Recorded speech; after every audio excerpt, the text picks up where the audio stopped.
दररोजचाच प्रश्न आहे, भाजीला काय बनवायचं, भाजीला काय बनायचं. तर चला, कढईमध्ये थोडंसं तेल घ्या, त्यामध्ये कांदा टाका आणि त्यामध्ये लसूण, कोथिंबीर, आलं टाका, खोबरं टाका. हे सर्व टाकून आहे ना मस्त चालून घ्या, मस्त फ्राय करा आणि मस्त असा लाल लाल होऊन द्या बरं का मंडळी. ठीक आहे, लाल लाल आपला कांदा होऊ राहिला. हे बघा मस्त लाल झालेला आहे. तर आपण गॅस बंद करतोय आता आणि मिक्सरच्या भांड्यात काढून घेतलेलं आहे आणि काळा मसाला टाकतोय, म्हणजे आपण काळ्या मसाल्याची उसळ करतोय आज.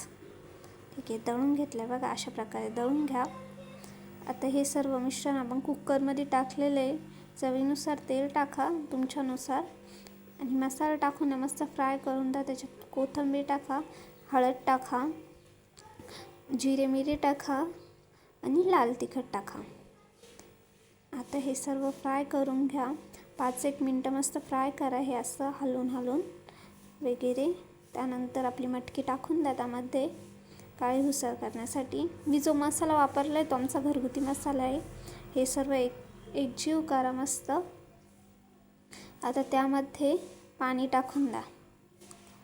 हे बघा, तुमच्या अंदाजानुसार तुम्ही पाणी टाका आणि थोडंसं मीठ टाका.